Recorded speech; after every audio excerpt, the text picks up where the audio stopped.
Que bom que as pessoas da nação não entendem nosso sistema bancário e monetário. Pois se entendesse, acredito que haveria uma revolução antes do amanhecer. Henry Ford. A próxima crise econômica está se aproximando. E se você quer compreender a situação e se preparar, então esse vídeo é um ótimo lugar para começar. Hoje, vou resumir um livro chamado Second Chance, escrito por Robert Kiyosaki, ainda sem tradução para o português. Kiyosaki é uma das pessoas que previu corretamente a crise financeira de 2008. Durante períodos de crise, a riqueza não é destruída. Ela simplesmente é transferida de um grupo para outro. Se você estudar história, poderá prever o futuro e se posicionar corretamente. Este livro é dividido em 3 partes: passado, presente e futuro. Parte 1. Passado. Nos próximos minutos você verá como a história se repete e como os governos simplesmente se recusam a aprender suas lições com ela. Kiyosaki fala sobre 2 termos importantes ao revisar o passado. O primeiro é a flexibilização quantitativa e o segundo é o padrão ouro e o acordo de Bretton Woods. Vamos começar com a flexibilização quantitativa. Flexibilização quantitativa significa simplesmente a impressão de dinheiro. Pode ser que você pense, então por que não chamamos apenas de impressão de dinheiro? Bom, meu palpite é que os governos usam termos complexos para que a população tenha mais dificuldade para entender o que está acontecendo. Se você tiver um problema financeiro e decidir imprimir dinheiro no seu porão, será preso. No entanto, o governo faz algo muito parecido e ninguém diz nada. Governos geralmente imprimem dinheiro quando estão em crise econômica, ou quando o dinheiro extra é necessário em situações extremas, como uma guerra, por exemplo. E por que imprimir dinheiro é ruim? A resposta é: todas as vezes em que dinheiro é impresso, as classes baixa e média ficam ainda mais pobres e a classe alta fica ainda mais rica. A emissão de moeda destrói seu valor monetário, aumenta a inflação e os impostos. A renda das pessoas é roubada por meio da inflação, que prejudica principalmente as classes baixa e média, porque o dinheiro que trabalham duro para ganhar, de repente, passa a ter menos valor. Imprimir dinheiro não é um truque novo. Tem sido usado pelos governos há muitos séculos e a parte mais assustadora é que sempre terminou em desastre. Não há nenhuma evidência na história que mostre que a impressão de dinheiro trouxe prosperidade ao longo prazo. Na verdade, trouxe mais pobreza e governos regulados por forças políticas em vez de leis econômicas. Kiyosaki dá exemplos do século XX, mas vou voltar ainda mais na história e começar com o Império Romano. Quanto mais para trás você olha no passado, mais longe você consegue ver o futuro. Quando o Império Romano entrou em guerra, eles começaram a degradar a moeda, o que é o mesmo que imprimir dinheiro. Como naquela época moedas de prata e de ouro eram usadas como dinheiro, começaram a derretê-las e adicionar outros metais na mistura para aumentar a oferta de dinheiro. Eles também testaram outra versão de emissão de moeda, chamada de clipagem de moeda, o que significa que quando o dinheiro dos impostos era coletado, eles cortavam as pontas da moeda e a derretiam os pedaços para criar moedas novas. Eles até usaram a reavaliação da moeda. É como se o governo pegasse uma moeda de R$1 e adicionasse um 0 ao lado do 1, criando assim uma moeda de R$10. Todas essas estratégias acabaram resultando em hiperinflação, aumento de impostos e caos econômico. Depois da Primeira Guerra Mundial, a Alemanha, a República de Weimar, também começou a imprimir dinheiro para pagar pelas compensações de guerra, o que levou à hiperinflação e acabou culminando com Hitler no poder. Se você fosse um milionário alemão em 1918 ao final de 1923, você estaria completamente falido. Vamos ver um exemplo para compreender o cenário da hiperinflação alemã depois da impressão de dinheiro. Imagine que você foi até um bar para beber com seus amigos. Mas em vez de pedir uma cerveja, tomá-la e só então pedir a segunda, você pede 2 cervejas de uma só vez. Você sabe que a segunda cerveja vai acabar esquentando enquanto você bebe a primeira, mas compra 2 mesmo assim. Porque sabe que no momento em que você terminar de tomar a primeira, o dinheiro no seu bolso terá perdido valor a tal ponto que você não vai conseguir comprar outra cerveja. Isto é a hiperinflação. Este é o resultado desastroso da impressão de dinheiro. Os romanos tentaram, os chineses tentaram, os ingleses tentaram, os alemães tentaram, os zimbabuanos tentaram. E nunca deu certo. Agora, os Estados Unidos estão tentando. Os governos nunca aprendem com a história. Há um artigo ditado que diz: loucura é continuar fazendo a mesma coisa e esperar resultados diferentes. Agora que entendemos no que a emissão extraordinária de moeda implica, vamos falar sobre o fim do padrão ouro em 1971, devido ao Acordo de Bretton Woods. Este foi um evento que acelerou ainda mais a impressão extraordinária de moeda.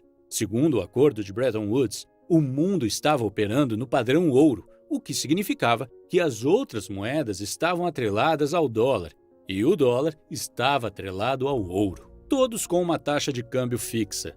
Para cada dólar em circulação, deveria haver uma quantidade correspondente de ouro em reserva. Desta forma, caso um banco ou país quisesse ouro, ele poderia trocar seus dólares e vice-versa. Teoricamente, durante o padrão ouro, o governo não podia simplesmente imprimir moedas sem aumentar as suas reservas de ouro. Na prática, no entanto, os Estados Unidos imprimiam dinheiro sim, mesmo durante o padrão ouro. E chegou a um ponto em que havia muito dinheiro impresso sem correspondente em ouro. Isso significa que se as pessoas começassem a exigir ouro em troca de seus dólares, os Estados Unidos não seriam capazes de realizar a troca. O próximo passo, logicamente, foi pôr um fim ao padrão ouro, o que aconteceu em 1971. O presidente americano Nixon cortou o último vínculo entre ouro e o dólar, o que significa que os Estados Unidos agora podiam emitir moeda o quanto quisessem. O dinheiro se tornou uma ferramenta nas mãos dos governos e políticos. Desde 1971, os Estados Unidos fizeram 3 flexibilizações quantitativas, deixando a situação cada vez pior. Emitir moeda é como construir uma casa na areia. Você sabe que em algum momento ela vai desmoronar. Mas em vez de parar a construção e encontrar uma fundação mais sólida, você continua construindo. E quando os problemas surgem, você faz alguns remendos na esperança de impedir que a casa caia. Quando se começa a impressão extraordinária de dinheiro, é muito difícil parar. Parar significa destruir a casa e começar a construção do zero, algo que os políticos não querem fazer durante seu mandato, pois ficariam para sempre mal lembrados na história. Então, todos empurram o problema para a próxima administração e o show continua. Se quiser ver os efeitos da impressão de dinheiro, então observe os seguintes fatores. 1. De 1913 a 2018, o dólar perdeu 95% do poder de compra, o que deixa a vida mais difícil para quem precisa trabalhar por dinheiro. 2. O número de políticas assistencialistas atingiu um nível bem alto. A política assistencialista é um apoio governamental para as pessoas que não ganham o suficiente para o seu sustento. 3. A classe média está encolhendo. A lacuna entre riqueza e pobreza está cada vez maior. 4. O tamanho e o peso dos produtos no supermercado têm sido reduzidos. O preço parece o mesmo, mas a quantidade do produto por embalagem é menor. É algo muito parecido com a clipagem de moedas que discutimos antes. Mas desta vez está acontecendo com produtos e não moedas. 5. Quando uma bolha especulativa acontece, os preços das ações e dos imóveis sobem e o cenário parece positivo, mas as pessoas médias ficam mais pobres. 6. Observe como as taxas de juros das poupanças estão baixas. Há tanto dinheiro impresso em circulação que os bancos não querem seu dinheiro. Pode ser que você olhe para esta situação e diga: isso é o que está acontecendo nos Estados Unidos, não se aplica a nós. Este tipo de pensamento seria ingênuo. A economia mundial está mais conectada do que nunca. Kiyosaki diz que cerca de 70% das moedas do mundo estão atreladas ao dólar americano. O dólar americano é a moeda de reserva do mundo. Não é preciso ser um professor de economia para entender que, se os Estados Unidos cair, o mundo cai junto. Outro fator perigoso é que quase todas as moedas do mundo são moedas fiduciárias, o que significa que são apenas papel. Não há ouro ou outra coisa que possa garantir o seu valor. E a história mostra que todas as moedas fiduciárias, em algum momento, acabaram voltando ao seu valor original, ou seja, zero. Não há evidências de que o mesmo não vá acontecer com o dólar. O dólar já perdeu 95% do seu valor. Quanto tempo você acredita que vai demorar para perder os 5% restantes? De acordo com Kiyosaki, o que estamos vivendo agora não é uma crise financeira, é uma crise educacional. As pessoas não compreendem o que está acontecendo e é assim que os governos se safam. E não é apenas o governo dos Estados Unidos. Outros governos também. O fato de aprendermos muito pouco sobre dinheiro na escola não é um erro ou acaso, é parte do plano. No passado, os escravos não tinham permissão para aprender a ler ou escrever porque assim não começariam a exigir seus direitos. O governo nos direciona de uma forma que não é projetada para beneficiar a maioria. É projetada para beneficiar Wall Street e os ultra-ricos. A maioria de nós está sendo aconselhada a trabalhar muito, economizar e investir em ações a longo prazo. Kiyosaki diz: "Você não precisa acreditar em mim, mas pense por um momento e compare esses conselhos com o que discutimos acima e pergunte a si mesmo. Faz sentido trabalhar duro por dinheiro quando trabalhar mais te leva a pagar mais impostos?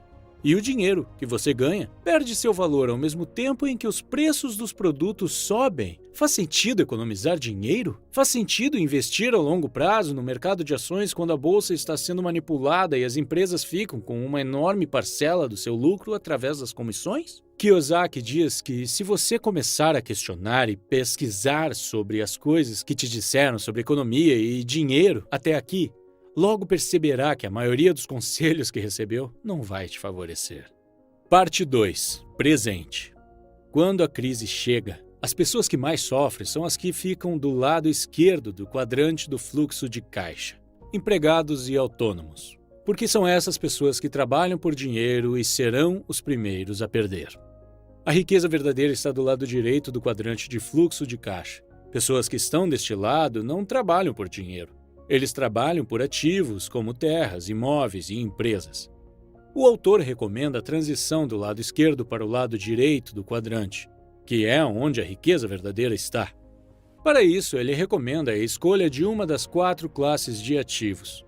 As 4 classes de ativos são empresas, imóveis, commodities e ativos de papel, como ações e títulos. Empresas são a classe de ativos mais difícil de conseguir, mas também a mais rentável. Por outro lado, os ativos de papel são os mais fáceis de adquirir, mas os menos rentáveis, e também os mais arriscados. Pelas últimas entrevistas do autor, pude perceber que ele não aconselha investir nessa classe de ativos. Ele acredita que o mercado de ações se tornou um grande cassino, onde os vencedores são sempre os proprietários. O tipo de ativo favorito do autor é o mercado imobiliário. E ele pensa que o melhor é escolher um tipo de investimento que te anime e envolva. Parte 3. Futuro. Vamos recapitular o que discutimos anteriormente. Na primeira parte, aprendemos que o governo imprime dinheiro e como isso afeta os trabalhadores de forma negativa. Na segunda parte, aprendemos que a riqueza verdadeira está do lado direito do quadrante de fluxo de caixa.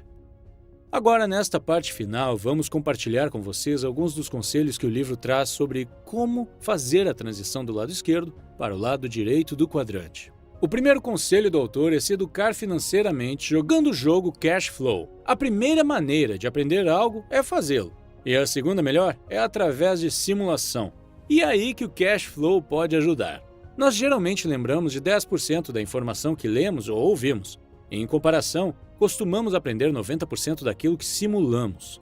Jogue o jogo várias vezes para que possa aprender o máximo possível. Então, comece a jogar na vida real. O autor diz que há muitos clubes de cash flow por todo o mundo e as pessoas estão educando umas às outras. No entanto, fique atento, pois alguns desses clubes estão usando os jogos para atrair pessoas para seus próprios negócios e provavelmente tentarão te vender algo no fim das contas. Então, pesquise bem antes de ingressar em um clube. O segundo conselho é se tornar um empreendedor. Empregado e empresário são pessoas completamente diferentes. Sua abordagem e mentalidade são muito diferentes. Sempre ouvimos o conselho: estude muito e consiga um bom emprego em uma empresa grande. Mas raramente ouvimos o conselho: estude muito e se torne um empreendedor. É por isso que as pessoas não percebem que têm essa opção. Elas nem mesmo consideram a possibilidade. Somos bem treinados para pedir peixes, mas não o suficiente para pescar peixes. Em alguns governos, o próprio governo deve construir as casas e promover empregos à população, mas no capitalismo, são os indivíduos que constroem a economia. Há muitas pessoas que vivem em uma sociedade capitalista, mas com uma mentalidade diferente, esperando que o governo forneça tudo o que precisam. O autor aconselha que nos tornemos empreendedores, porque os impostos e as leis são criadas a favor dos empresários. São eles que estão construindo a economia, criando empregos, desenvolvendo o mercado imobiliário e investindo. O governo precisa dos empresários ou não haveria empregos e o governo não conseguiria coletar impostos. Muitas pessoas pensam que empreender é arriscado, mas buscam segurança em um emprego. Mas não existe mais emprego seguro. A maior parte dos empregos está se mudando para países como a Índia e as Filipinas. Ter um emprego é, na verdade, mais arriscado do que ter uma empresa, porque quando você tem um emprego, você tem apenas um cliente, que é o seu empregador. Se ele te demitir, então você não terá outra fonte de renda. Mas, como empresário, você tem muitos clientes. Conselho 3. Não viva abaixo de suas posses. Expanda suas posses. Se você pedir ajuda a um planejador financeiro, ele irá dar uma olhada em seus gastos e te aconselhar a cortar gastos. Então você vai cortar o cappuccino que tomava todos os dias na padaria perto do trabalho. Kiyosaki diz: por que não olhamos para o outro lado da equação e encontramos uma forma de aumentar nossos ganhos, de forma que o preço do cappuccino se torne insignificante? Cortar gastos é matar as suas paixões. Não mate suas paixões. Encontre formas de sustentá-las. Sempre pergunte a si mesmo: o que posso fazer para ter mais condições financeiras? Conselho 4. Aprenda a usar dívidas e impostos para conseguir mais ativos. Desde 1971, dinheiro se tornou dívida. Quando as pessoas te dizem para sair da dívida, estão dizendo para sair do dinheiro. É claro que estou falando de uma dívida positiva, que é a dívida usada para adquirir ativos que trazem dinheiro para o seu bolso. Não estou falando da dívida usada para comprar passivos como TVs, carros, viagens, etc. Conselho 5. Não tenha medo de cometer erros e fracassar. É parte do processo. Simplesmente se lembre de quantas vezes você caiu antes de aprender a andar de bicicleta. Para finalizar, preciso informar que não sou um especialista financeiro e altamente recomendo que você faça sua própria pesquisa. O que parece correto para o autor, ou para mim, pode ser completamente errado para você. Se tornar um empreendedor é uma tarefa difícil e talvez você não queira trabalhar tanto, se estressar e assumir tantas responsabilidades. E esteja feliz dirigindo sua BMW, mesmo que endividado. É a sua vida e o que você faz com ela é uma decisão exclusivamente sua. Obrigado por assistir.